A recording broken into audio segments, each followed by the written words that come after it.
Oui Thibaut, alors on a planté le décor dans un premier temps. Je vous rappelle qu'on est à l'Hilaire au Palace et le 7 et 8 mars prochain, il va y avoir un spectacle, ça s'appelle 5, le musical. Là, je suis en compagnie d'un comédien, on est dans les coulisses, il s'appelle Arnaud. Bonjour Arnaud. Bonjour. C'est quoi votre rôle?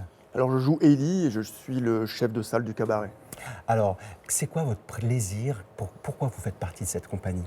Alors j'ai commencé le théâtre il y a à peu près 5 ans. D'abord le plaisir il est d'abord personnel, intellectuel, j'aime apprendre mon texte. Et puis après le plaisir de revenir avec mes amis sur scène, de rentrer dans un personnage.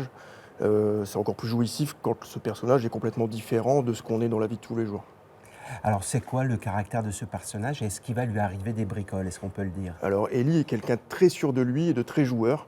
Et vous vous doutez bien que quelqu'un de très joueur, il va lui arriver quelques péripéties, mais je vais être obligé de ne pas en dire trop pour ne pas divulguer la suite de l'histoire. Bon, je vous laisse entrer en scène et on regarde un extrait de spectacle.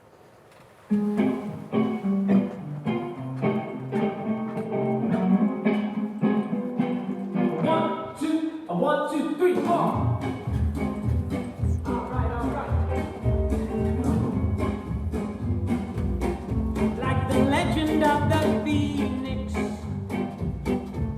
all ends with a beginning. What keeps that planet spinning? Alors, comment ça se passe ce filage? Pour l'instant ça va, l'acte 1 se passe bien. Ouais, ça suit va. son cours. On a hâte de jouer en mars là. Ouais. Vous en êtes où dans l'histoire en fait? Là, on en est où dans Là l'histoire? on est plus en train de poser les personnages, ça. on commence un petit peu À à... implanter l'histoire, à implanter l'intrigue de la fin du spectacle. Et... Alors, comme je posais la question à Arnaud, ça vous apporte quoi à vous, le théâtre? Margot? Alors moi comme ça fait peu de temps que je joue au théâtre, c'est vrai que c'est intéressant je trouve de rentrer dans la peau d'un personnage et parfois complètement différent de nous. Et de s'imprégner un peu de cette personne et de la faire vivre et exister à travers, sur la scène. Il y a une appréhension vis-à-vis du public ou pas? Ah oui, surtout en novembre quand on a joué, c'est vrai que je ne savais pas du tout. Enfin, c'était pour moi, j'avais l'habitude de la danse, des spectacles de danse, mais c'est vrai qu'au théâtre, parler, c'est sûr que c'est autre chose. C'est quelque chose que vous appréciez, vous François, cette appréhension, cette adrénaline, ce stress qui monte?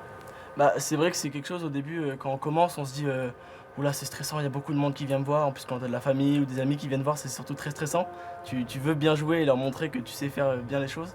Mais au final, au fil des années, ça passe quand même. Alors tous les deux, vous interprétez un couple, vous êtes les Benjamins. Qu'est-ce qui va vous arriver dans cette histoire? Les Benjamins des comédiens, je veux dire. Qu'est-ce qui va vous arriver dans cette histoire?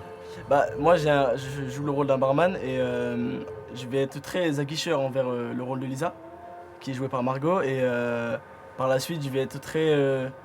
à plus lui montrer qu'il faut faire la fête, qu'il faut sortir et s'amuser. Et... Un petit mot sur votre rôle? C'est que moi, je découvre la vie, je suis au départ très timide, un peu maladroite et c'est vrai que je rencontre Hugo et un lien se crée entre nous, mais si vous voulez savoir la suite... Eh ben, rendez-vous les 7 et 8 mars prochains au Palace à l'Hilaire et on termine par un extrait de spectacle. À bientôt dans Ensemble c'est mieux.